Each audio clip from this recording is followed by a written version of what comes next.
కన్యవారికి గనక చూసుకున్నట్లయితే మీకు ప్రస్తుతం 12వ స్థానంలో కేతు ఉంటూ 6వ భావంలో రాహు ఉంటూ ఈ కాలసర్ప యోగంలో గ్రహాలన్నీ కూర్చున్నాయి. మరలా ఈ కేతువు దగ్గరికి ఆగస్టు మాసంలో ఆగస్టు 15 నుంచి సెప్టెంబర్ 15 వరకు రవి కలిసి ఉంటాడు. నవంబర్ మాసంలో 1 నుంచి 25వ తేదీ వరకు గురుకేతువులు కలిసి ఉంటారు. దాని తర్వాత కేతువు లాభస్థానంలోకి, రాహు పంచమ భావంలోకి వస్తాడు. వీటి మూలంగా కలిగేటువంటి ఫలితాలు ఏమిటి, ఏ దేవత ఆరాధన చేయాలి, ఎటువంటి విషయాల పట్ల మీరు జాగ్రత్త వహించాలి అనేటువంటి అంశాలు చెప్తుంది నేనైనప్పటికీ చెప్పిస్తుంది సాక్షాత్ లలితా అమ్మవారిగా భావిస్తూ ఆ లలితాంబిక అమ్మవారి యొక్క అనుగ్రహం మీకు పరిపూర్ణంగా కలగాలని మనస్ఫూర్తిగా కోరుకుంటూ, ఇక్కడ ఏంటంటే 12లో ఎప్పుడైతే కేతు ఉన్నాడో అది కూడా కాలసర్ప యోగంలో ఉన్నాడో మీరు పెట్టేటువంటి మదుపు ఇన్వెస్ట్మెంట్స్ అంటూ ఉంటాం, ఆ యొక్క అంశంలో చాలా చాలా చాలా జాగ్రత్తగా ఉండాలి, గుర్తుపెట్టుకోండి. అలాగే ఎప్పుడైతే రవి మనకి ఆగస్టు 15 నుంచి సెప్టెంబర్ 15 మధ్యలో 12వ భావంలో 12వ అధిపతి వస్తాడు, కాకపోతే కేతువుతో ఉంటాడు. దీనివల్ల ముఖ్యంగా బంగారం మీద కానీ, అంటే ఇన్వెస్ట్మెంట్ చేయాలనే ఆలోచన అక్కడ బంగారం మీద ఇన్వెస్ట్మెంట్ చేయడం ఇట్లాంటివి జరుగుతూ ఉంటాయి. కాకపోతే చూసుకొని ఇన్వెస్ట్మెంట్ చేయండి. గవర్నమెంట్ కాంట్రాక్ట్స్ తీసుకునేటువంటి వారు ఇటువంటి విషయాలు, సూర్య ఆలయాలకు వెళ్ళి అక్కడ ఏదైనా మీరు కనుక సేవ చేసినట్లయితే కూడా ఖచ్చితంగా బాగుంటుంది. అయితే 6లో ఉండే రాహు మంచివాడే, ఎంత కాలసర్ప యోగంలో గ్రహాలు ఉన్నా కూడా 6లో ఉండే రాహు శత్రువుపై జయాన్ని ఇస్తాడు. కాకపోతే మీరు ఏదైనా సంతానం గురించి చేసే ప్రయత్న విషయాలలో మీరు నవంబర్ 25వ తేదీ లోపలే చూసుకోండి. నవంబర్ 25వ తేదీ దాటితే ఏమవుతుందంటే పంచమంలోకి రాహు వస్తాడు. దీని మూలంగా ఒక బెనిఫిట్ ఉంది, ఒక జాగ్రత్త ఉంది. ఏమిటది అంటే గర్భవతులు, అదేవిధంగా ప్రెగ్నెన్సీ కోసం ప్రయత్నం చేసేటువంటి వాళ్ళు కాస్త జాగ్రత్తగా ఉండాలి. ఎంతైనా పంచమ రాహు అదొక సర్పదోషం. అయితే దీని అన్నిటికీ మీరు ఎలా చేసుకోవాలి ఏంటని కూడా చెప్తానండి మీకు. అయితే ఎప్పుడైతే పంచమ రాహు ఉన్నాడు, ఇది ఒక బెనిఫిట్ ఏమిటంటే క్రియేటివ్ ఫీల్డ్లో ఉండేటువంటి వారికి ఉద్యోగ అవకాశాలు చక్కగా వస్తాయి, అందులో ఎటువంటి సందేహం లేదు. అయితే ఎప్పుడైతే ఈ గురువు నవంబర్ మాసం 1వ తేదీ నుంచి నవంబర్ 25వ తేదీ వరకు గురుకేతువులు కలిసి ఉంటారో ఇది ఇచ్చేటువంటి రిజల్ట్ ఏమిటి అంటే, మీకు గతంలో మీరు ఏదైతే ఇన్వెస్ట్మెంట్స్ చేశారో, లేకపోతే గతంలో కొన్ని వ్యసనాలు గురైన వాళ్ళు ఉంటారు, వీళ్ళందరికీ కూడా ఈ గురుకేతువుల యొక్క కలయిక కొంతవరకు అది క్లియర్ చేయడానికి, ఆ యొక్క అంశాన్ని సరిదిద్దుకోవడానికి అవకాశాన్ని ఇస్తాడు. ఇక మీరు నిత్యము చేయవలసింది వెంకటేశ్వర స్వామి యొక్క ఆరాధన చేయండి, అన్ని విధాలు బాగుంటుంది. ఇక్కడ మనం చాలా సందర్భాల్లో చెప్పడం జరిగింది, ఈ రాహుకేతువులు కాలసర్ప యోగాన్ని జన్మజాతకంలో కనుక ఉన్నట్లయితే ఏం పట్టించుకోకండి. గోచారంలో ఉన్నప్పుడే అది దేశకాల పరిస్థితుల మీద మనుషుల్ని చూపిస్తుంది కదా. చాలా ఉదాహరణలు కూడా చెప్పాను. చిరంజీవి గారు పెద్ద ఇప్పుడు ఒక దాదాపుగా 170 మంది ప్రెసిడెంట్ల జాతకాల్లో కాలసర్ప యోగం ఉంది అని. ఇది జన్మజాతకంలో ఉంటే మనందరం ఏంటంటే కాలసర్ప యోగం ఉంది, జీవితం ఏమో అయిపోతుందేమో అనుకుంటూ ఉంటాం. మెగాస్టార్ చిరంజీవి కూడా ఉందని చాలాసార్లు చెప్పాను. కాబట్టి ఇది ఎందుకు గుర్తు చేస్తున్నా అంటే, నేను మీకు గోచారంలో కాలసర్ప యోగం రావడం లేదు, జన్మజాతకానికి రావడం లేదు. గోచారంలో వచ్చినప్పుడు జన్మజాతకం మీద కొంత పర్సెంట్ పడుతుంది, ఒక 10 to 15%. దేశకాల పరిస్థితుల మీద 85% పడుతుంది దాని ఎఫెక్ట్ అనేది. అందుకే మనం ఇప్పుడు చూస్తున్నాం ఈ యుద్ధాలు అనుకోండి, ఇవన్నీ కూడా. అయితే ఇక్కడ ఎప్పుడైతే ఈ గ్రహాలన్నీ కూడా ఈ కాలసర్ప యోగంలోకి వస్తున్నాయో దీని గురించి మీరు ఏం భయపడకండి. ఓన్లీ 10 to 15% నేను చెప్పిన రెమెడీ చేసుకుంటే సరిపోతుంది, ఏది పర్సనల్ చార్ట్ విషయంలో. కానీ దేశకాల పరిస్థితుల్లో దీని యొక్క ప్రభావం ఉంటుంది. మరియు ఇది కాకుండా సర్పదోషం అంటారు, అది వేరు. కాలసర్పదోషం లాగా గ్రహాలన్నీ, అసలు కాలసర్ప దోషం అంటే ఏంటి, రాహు కేతువు 180 degreesలో ఒకదాని కూడా ఆపోజిట్లో ఉండగా గ్రహాలన్నీ చంద్రుడితో సైతం అన్ని గ్రహాలు ఒకవైపు వచ్చేసారు, వన్ సైడ్ మొత్తం ఖాళీగా ఉండాలి. అలా లేకుండా కూడా కొంతమంది ఒక గ్రహం 2 గ్రహాలు బయట ఉన్నవి కాలసర్ప యోగం ఉంది, దోషం ఉందని భయపెడుతూ ఉంటారు. అటువంటివి పట్టించుకోకండి దయచేసి. ఒకవేళ మీకు అంతగా కాలసర్ప యోగం ఉందని భయం వేస్తూ ఉన్నట్లయితే చక్కగా మీరు కాళహస్తికి వెళ్ళి స్వామివారిని దర్శనం చేసుకుని అక్కడ రాహుకేతు పూజ చేసుకోండి. లేదా మీ ఇంటికి దగ్గరలో రాగి చెట్టు కింద సర్పాలు ప్రతిష్ఠ చేసిన ఉన్నట్లయితే వాటి మీద పసుపు కుంకుమ గంధం కలిపిన వాటర్ వేయండి, సరిపోతుంది.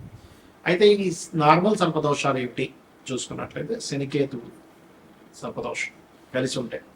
దీనికి ఏం చేయాలి పరిహారం కూడా చెప్తాను. కుజరాహు, శుక్రకేతు, రవిరాహువులు, శని రవి, కుజబుధ, అదేవిధంగా బుధుడు కేతు అది స్వల్పమే, పెద్ద కాదు.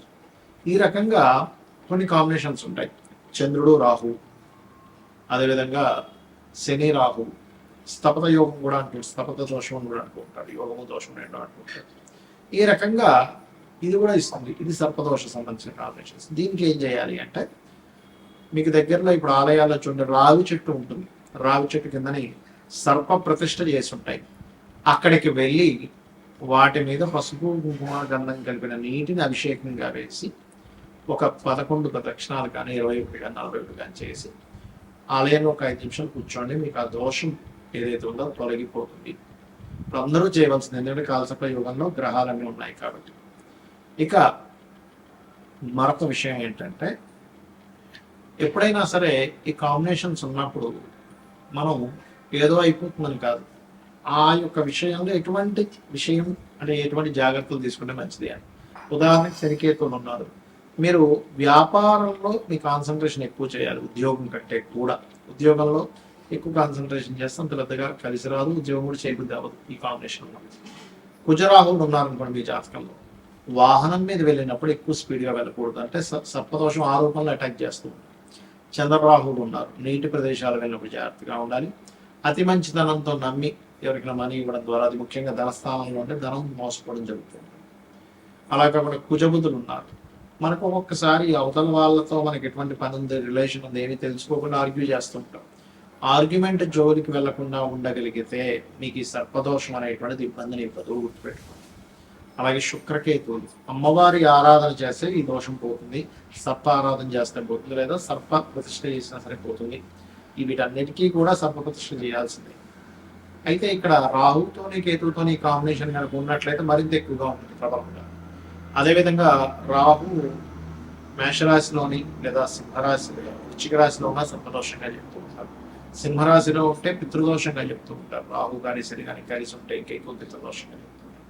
అలాంటప్పుడు అటువంటి పితృదోషాలు ఉన్నా కూడా స్త్రీ జననం జరిగితే ఆ దోషం పోతుంది. ఒక్కొక్క దానికి ఒక్కొక్క ఎగ్జామ్షన్ అనేటువంటిది ఉంది. ఏం చేస్తే ఏం క్లియర్ అవుతుంది, లైఫ్లో ఇటువంటి మలుపు తిరిగినప్పుడు ఎటువంటి ఫలితాలు వస్తాయి అనేటువంటిది. రవి రాహుల కాంబినేషన్ ఉన్నప్పుడు ఎక్కువగా ఈ ఫుడ్ విషయంలో జాగ్రత్త పడాలి. అంటే మనం తీసుకునేటువంటి ఫుడ్ ఎలాంటివి తీసుకుంటున్నాం, ఎందుకంటే ఇది డైజెషన్ సిస్టమ్ని పాడు చేసుకుంటూ వెళ్తూ ఉంటుంది ఆ దోషం అనేటువంటి. ఆ రకంగా శని ఒక్కొక్క గ్రహము ఒక్కొక్క ఫలితాలను ఇవ్వడం. శని రాహువులు అంటే ఇదేంటంటే, శని రాహువులు ఉన్నప్పుడు చిన్న స్టేజ్ నుంచి ఎదుగుతూ ఉంటాడు, పట్టుదలతో వెళ్తున్నట్లయితే బాగుంటుంది, కానీ జాబ్లోనే ఎక్కువగా సక్సెస్ అవుతూ ఉంటాడు. ఈ రకంగా సర్పదోషం అంటే మీది ఏదైనా ఒక గ్రహం కేతువు కలిసి ఉన్నప్పుడు ఆ పర్టికులర్ మహాదశల్లో, ఆ అంతర్దశల్లో ఎక్కువగా సర్ప సంబంధించడం చేసుకోవాలి. ఇందులో ఏమండి నాకు అంత స్తోమత లేదు, సర్ప ప్రతిష్ఠ చేయలేను, మన దగ్గరలో ఆలయాలు కూడా లేవన్నప్పుడు గరుడ పురాణం గనక చదివినా విన్నా మంచి ఫలితాలు ఉంటాయి. ఇప్పుడు మీకు చదవలేరు, యూట్యూబ్లోకి వెళ్ళి సామవేదం గారితో ఇంకెవరితో మంచి మంచి ప్రవచకులు ఉన్నారు, వారి కనుక మీరు తీసుకొని గరుడ పురాణం విన్నా కూడా ఈ సర్పదోషం అనేటువంటి తొలగిపోతుంది, గుర్తుపెట్టుకోండి. అలాగే ఈ దేశకాల పరిస్థితుల వల్ల కూడా ఇక్కడ ఎప్పుడైతే ఈ కాలసర్ప యుగంలో ఉన్నాయో విపరీతమైన వర్షాలు, జల ప్రళయాలు, వైరస్లు, మరియు అదేవిధంగా ఈ నోట్ల రద్దు, ఈ కరెన్సీ రూపు మారడం, రద్దు కంటే కూడా చెప్పాలంటే కరెన్సీ రూపు మారడం, డిజిటలైజ్డ్కి ఎక్కువగా ప్రాధాన్యత ఇవ్వడం, కోర్టు కొన్ని విషయాల్లో అసలు ఏమిటి, అసలు ఇట్లాంటి తీర్పులు ఇస్తుంది ఏంటి అని ఆశ్చర్యపోయేటువంటివి కొన్ని. ఎలా అంటే మనకు రిజర్వేషన్స్ కూడా మార్పు రావడం అనేటువంటిది జరగనుంది. ఎందుకంటే కాలంలో ఎప్పుడు చూడనటువంటి కాంబినేషన్స్ వస్తున్నాయి, అందుకని ఇటువంటివన్నీ కూడా జరుగుతాయి. బికాస్ ఆఫ్ ఇక్కడ ఈ కేతు ఎప్పుడైతే పంచమ స్థానంలో ఉన్నాడో ఈ సంవత్సరానికి రాజు గురువు అవుతున్నాడు, కేతుతో కలుస్తున్నాడు. కాబట్టి మన యొక్క ఏవైతే మనం రాసుకున్న రాజ్యాంగంలో అనేకమైనటువంటి మార్పులు జరగనున్నాయి. రాజ్యాంగంలో ఉన్నటువంటి ఆర్టికల్స్ ఏవైతే ఉంటాయో, మనం ఏవైతే పెట్టుకున్నామో కొన్ని ఆర్టికల్స్ అన్నీ కూడా చాలా మటుకు ప్రక్షాళన జరిగేటువంటి యోగాన్ని ఈ రాహుకేతువులు, గురువు, రవి వీళ్ళందరూ ఇవ్వబోతున్నారు. శ్రీమాత్రే నమః.